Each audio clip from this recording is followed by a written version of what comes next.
Doctors warn 9 healthy vegetables that it can raise nighttime stroke risk after 60. Do this instead. Imagine this. You finish a perfect healthy dinner. A big salad, some steamed vegetables, maybe a little soup. You go to bed feeling proud. But by morning, something is off. Your words don't land right. Your arm feels weak. You're dizzy. You think, but I ate healthy. The surprise most people never hear is that after 60, even healthy vegetables can cause trouble at the wrong time, or when they clash with your medications and hydration. Not because vegetables are bad, but because your body plays by new rules. Hi, I'm your Dr. Brian from Premium Health Harbor. My goal is not to scare you off vegetables. It's to help you keep the benefits while avoiding age-specific pitfalls. In this video, I'll walk you through 9 common vegetables that can quietly raise nighttime stroke risk after 60, but only in certain situations. You'll learn the why and exactly how to keep eating them safely. Stay with me to the end, because I'll give you a simple, safe night plate you can use tonight. Quick reassurance. Most of these risks depend on timing, consistency, hydration, and medication interactions. You don't need to quit these foods. You just need to eat them smarter. Vegetable 9, spinach. Why we love it? Spinach is a nutrient powerhouse, iron, folate, magnesium, and antioxidants. It also contains a lot of vitamin K, which your blood uses to clot properly. After 60 pivot, if you're on Warfarin, Coumadint. Large or inconsistent spinach intake can throw off your INR, the test that measures how thin or thick your blood is. That's not because spinach is bad, but because vitamin K directly counteracts warfarin. Too much variation can raise stroke risk over time if your INR swings out of range. Also, if you've had calcium oxalate kidney stones, high oxalate foods like raw spinach can be an issue, but the vascular crystals clogging brain arteries overnight, story you may hear online, is not how oxalates typically behave in the body. Safer timing strategy. If you take warfarin, keep your spinach intake consistent week to week. Don't binge one week and skip the next. Your clinician can adjust your warfarin dose around a steady pattern. Prefer cooked spinach. It packs tightly, so be mindful of the vitamin K load. Pair with hydration during the day. Aim to avoid big variable spinach dinners right before bed if you're on warfarin. If you take DOACs like apixaban, Eliquis, rivaroxaban, Xarelto, or dabigatran, Pradaxa, vitamin K is not a direct issue, but consistency still helps overall routine. Bottom line, spinach stays on the menu. Just make your intake steady, not sporadic, especially with warfarin. Vegetable 8, broccoli. Why we love it. Broccoli supports heart and brain health with fiber, sulforaphane, and antioxidants. It also contains vitamin K. After 60 pivot, same warfarin story. The issue isn't broccoli itself, it's the swings. Eating a lot of broccoli some days and none on other days can disrupt INR control on warfarin, nudging clotting risk up or down. This is a long-term stability question, not a single meal panic. Safer timing strategy. If you're on warfarin, keep broccoli intake consistent. Let your care team know your habitual amount so dosing can match. No need to avoid broccoli on aspirin or clopidogrel, Plavix. Vitamin K doesn't counteract those. Still, avoid extreme fluctuations in your diet. Bottom line, consistency beats extremes. Broccoli is safe and beneficial when the routine is steady. Vegetable 7, romaine lettuce. Why we love it. Hydrating, crisp, light on calories, easy on digestion. After 60 pivot, romaine's diuretic effect is mild, but late. Large salads, especially if you take evening diuretics for blood pressure or heart failure, can mean more bathroom trips and mild overnight dehydration. Older adults already have blunted thirst signals. Dehydration can concentrate the blood a bit and contribute to nighttime blood pressure swings. Small factors that, in sensitive individuals, add up. Safer timing, strategy. Enjoy larger salads at lunch or early dinner, not right before bed. If you take a diuretic, like furosemide, be strategic. Hydrate earlier in the day. Don't load fluids right at bedtime, but don't go to bed dry. Add a hydration-forward element to evening meals, a small glass of water with dinner, and a few sips an hour before bed if your clinician allows. Bottom line, keep your salads, just shift the timing earlier and keep up steady daytime hydration. Vegetable 6. Carrots, especially raw, alone. Why we love it. Beta-carotene for eye health, fiber, crunch. After 60 pivot, carrots actually have a modest glycemic impact. But if you're insulin resistant or diabetic and you snack on a bowl of raw carrots alone late at night, the quick digesting carbs can cause a small sugar rise and in some people, a drop later in the night. That dip can trigger stress hormones that raise blood pressure. Not everyone is sensitive, but if you're glucose variable, late solo carb snacks aren't ideal. Safer timing, strategy. Pair carrots with protein or fat, hummus, Greek yogurt dip, nuts, to slow absorption. If you monitor glucose, test your response to late-night carrots versus an earlier snack. Consider cooked carrots with dinner and save raw carrot snacking for earlier in the day.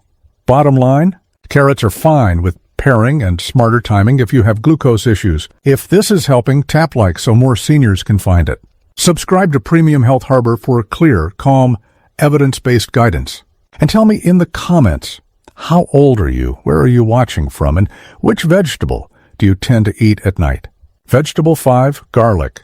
Why we love it. Garlic supports vascular health and may modestly reduce blood pressure and platelet stickiness.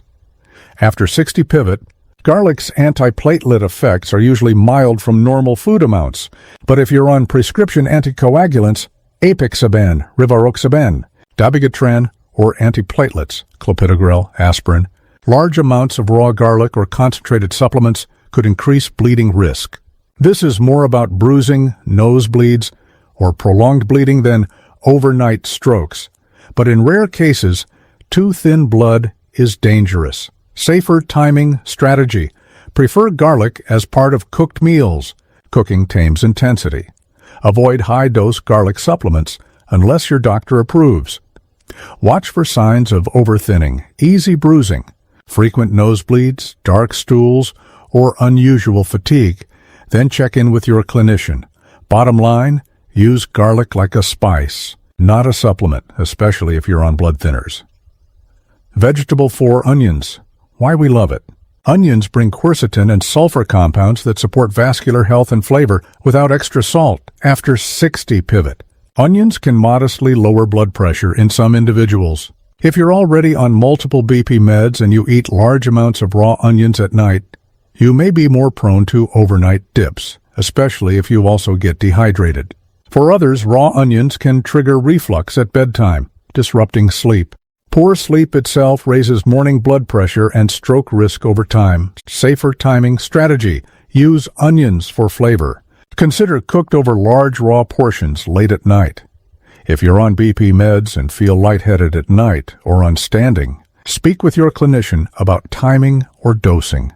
Avoid heavy onion-rich meals right before bedtime if reflux is an issue. Bottom line, flavor friend, just keep portions sensible at night and watch reflux. Vegetable 3, corn. Why we love it, comforting, familiar, and technically a starchy vegetable that behaves like a grain. After 60 pivot, corn digests quickly compared with non-starchy vegetables. For people with diabetes or insulin resistance, a big corn-based dinner, cornbread, polenta, cornflakes can cause a glucose spike, then a late drop, potentially triggering a nighttime stress response that tightens blood vessels and elevates BP. Also, many corn dishes are salted, and a salty dinner can drive a morning blood pressure surge. Safer timing strategy. Treat corn as a starch. Pair with protein and healthy fats. Add non-starchy veg. Choose earlier in the day servings. Avoid large, salty corn meals at night. Favor intact forms. Fresh corn, whole grain polenta over highly processed corn snacks. Bottom line, enjoy corn like a side starch, not the whole plate, especially at night. Vegetable 2, asparagus. Why we love it. Light, nutrient-rich, elegant on the plate. After 60 pivot, asparagus has a mild diuretic effect. On its own, that's rarely a big deal. But if you've been underhydrating or you take evening diuretics, a diuretic vegetable at a late dinner can add to overnight bathroom trips and dehydration. Dehydration plus certain BP meds can increase dizziness and falls, and in vulnerable people, contribute to BP swings. Safer timing to strategy. Enjoy asparagus at lunch or an early dinner. Pair with hydrating sides, cucumber, broth-based soups that aren't overly salty. Keep your daytime hydration steady. Don't catch up right at bedtime. Bottom line, keep asparagus just earlier and with good daytime fluids. Vegetable 1 tomatoes. Why we love it. Lycopene, vitamin C, flavor. Cooking tomatoes enhances lycopene absorption. After 60 pivot, tomatoes don't cause strokes, but they can trigger reflux, migraines, or flushing in sensitive people. A heavy acidic tomato dinner late at night can disrupt sleep and aggravate blood pressure variability. If you're prone to migraines or reflux, late-night tomato sauce can be a perfect storm. Sleep disruption and nighttime BP instability, especially layered on top of sleep apnea, diabetes, or hypertension, add to overall stroke risk over time. Safer timing strategy. Enjoy tomato-based meals earlier in the day. Choose cooked sauces over raw if you're sensitive. Pair with magnesium and potassium-rich foods, leafy greens, beans, and healthy fats, olive oil, for a heart-friendly plate. If reflux is common, elevate the head of the bed and avoid large acidic meals 2-3 hours before sleep. Bottom line, tomatoes are heart-helpful. Just be smart with timing if you're reflux or migraine-prone. Important reality check so you don't fear your food. Vegetables aren't villains. Age changes the terrain. Slower kidneys, stiffer vessels, more medications, and blunted thirst. That makes timing, consistency, and hydration matter more. The biggest proven overnight stroke risks are not one vegetable. They include uncontrolled high blood pressure, atrial fibrillation, uncontrolled sleep apnea, heavy salt or alcohol in the evening, dehydration, and inconsistent warfarin dosing relative to vitamin K intake. Use your vegetables wisely while you address these big rocks with your clinician. Your safe night plate. What to eat for dinner. Protein anchor, salmon, trout, skinless chicken, tofu, lentils, or eggs. Protein stabilizes blood sugar overnight. Non-starchy vegetables, cooked, gentle on reflux, zucchini, green beans, mushrooms, cauliflower, bell peppers, cooked leafy greens in moderate amounts if you're on warfarin, and keep it consistent. Smart carbs, small portion. Quinoa, barley, farro, sweet potato, about a cupped handful. Avoid big bowls of quick starches late. Healthy fats, olive oil, avocado nuts, small handful. They slow digestion and support heart health. Hydration strategy, a glass of water with dinner and small sips an hour before bed if allowed. Don't go to bed parched. Don't chug a liter either. Time. Try to finish dinner 3 to 4 hours before bedtime. If you need a snack later, choose a small protein plus fiber combo, a few spoonfuls of Greek yogurt with berries, or a slice of whole grain toast with nut butter. Red flags to discuss with your doctor. You're on warfarin, and your diet is inconsistent with high vitamin K foods, spinach, kale, broccoli. You need a steady pattern and regular INR checks. You're on multiple BP meds and feel dizzy at night or upon standing. You have frequent nocturnal bathroom trips and wake up dehydrated or with headaches. You snore loudly or feel unrefreshed. Screen for sleep apnea. You've had a TIA or stroke in the past. Get a personalized nutrition and medication timing plan. Medical disclaimer, this video is educational and not medical advice. Nutrition and medication interactions are personal. If you're on warfarin, ask your healthcare provider for guidance on keeping vitamin K intake consistent. If you take anticoagulants or antiplatelets, always check before adding supplements like concentrated garlic or ginkgo. Work with your clinician to tailor timing, hydration, and medications to your needs. The goal isn't restriction, it's precision. At 60, 70, or 80, you can keep the foods you love, just adjust timing, portion, and pairings. That's how you protect your brain at night and wake up strong tomorrow. If this helped, please like the video so more seniors can find it. Subscribe to Premium Health Harbor for clear science-first guidance you can trust. In the comments, Tell me your age and where you're watching from, and which of these 9 vegetables you'll move to lunch. Your story will help someone else tonight. Stay safe, stay steady, and I'll see you in the next video.